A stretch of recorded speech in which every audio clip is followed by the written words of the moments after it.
This is the finished products of fried eggs coated with all-purpose flour and fried.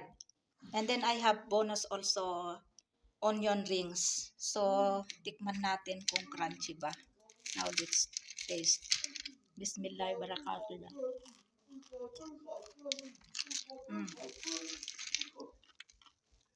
Crunchy.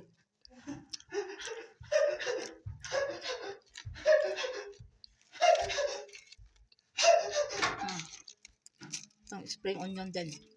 Crunchy din.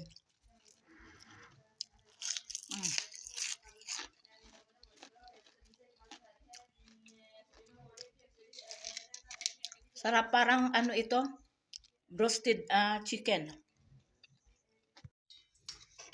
I will make fried eggs. So, I have 2 eggs here. Ay, may shell. Oh. Tanggalin natin itong shell. And I put already little salt here. Pinch of salt. So, batihin natin ng ganito.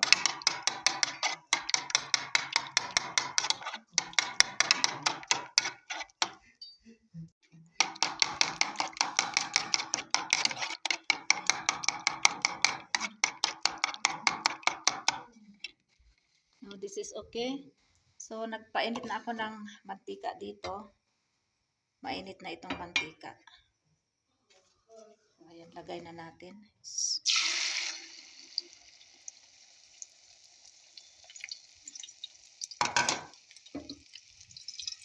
Cover natin.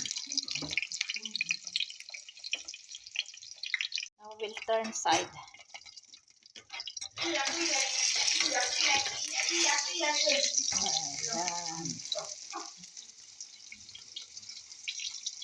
Ayusin natin para ano.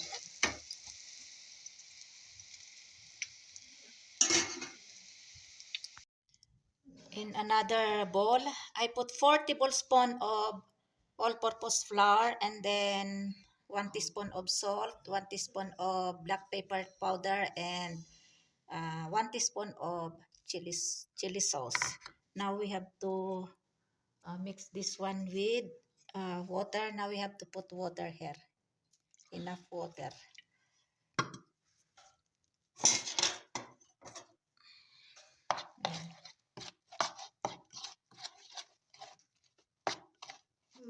Yung consistency niya ay it's like pancake. So we add more little water here.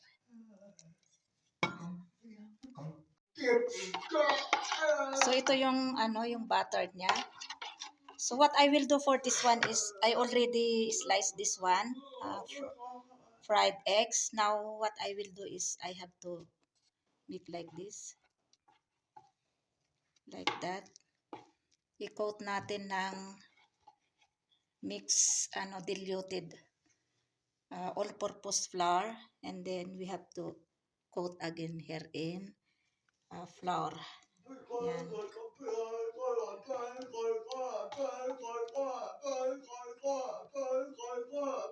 May new recipe again. Experiment tayo nito.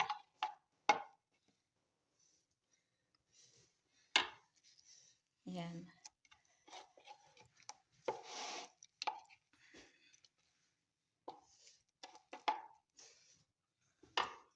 Then, i-coat natin ng all-purpose flour. By this time, all-purpose flour ang i-coat natin, not breadcrumbs.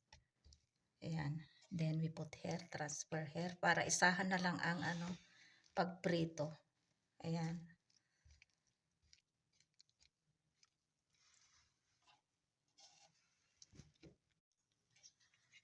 So, let's fry now. We have to fry. I will make fry here in chimney. In anggiti. Ayan. So, hot is, oil is already hot. Now, we have to put now here. Ayan. Prito na tayo.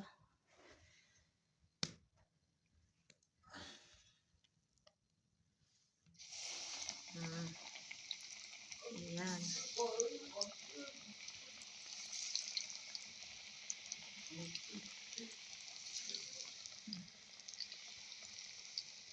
Now next this one because not enough this itong kawali. Now we'll change side now. Ay.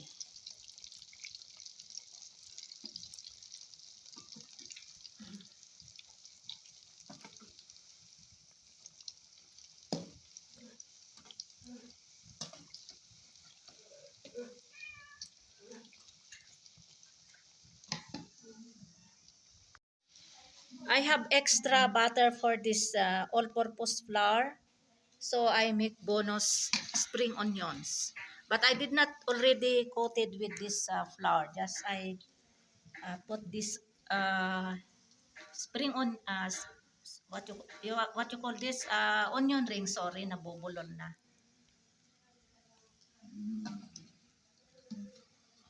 Ayan. So this is already my fried eggs. Ayan oh.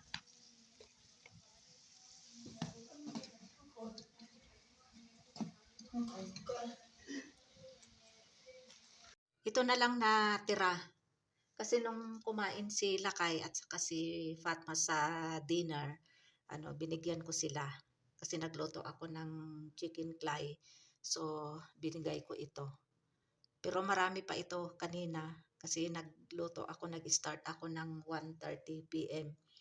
Tapos, kumain na sila kay ng lunch. So, tapos pagkatapos niyang kumain ng lunch, bali natulog siya ng mga 30 minutes. So hanggang gabi nung mag-dinner na kami, saka ko na lang binigay. At saka si Fatma din. So ito na lang yung natira. Tapos nung tinikman niya, sabi niya, ano ito? Sabi niya sa akin. Sabi ko, tikman mo kung anong lasa. Sabi niya, chicken, fried chicken. Sabi niya, nuggets. Parang nuggets. Sabi ko, tikman mong mabuti. Tikman mo mabuti. Tapos, yun, sabi ko sa kanya, ito, yung bago kong recipe na egg. From fried egg to, tapos kinote ko ng yung flour. Tapos prinito ko. Pero promise talaga parang ang lasa niya ay roasted chicken o kaya fried chicken o kaya chicken nuggets. Pati itong onion rings gustong-gusto din ni Lakay. So natikman namin lahat si Langga, si Fahad, ako, si Lakay at saka si Fatma. Kaya masarap ito, promise i-try nyo din ito. Ang lasa niya ay talaga parang mapagkamalan mo talagang fried chicken o kaya chicken nuggets.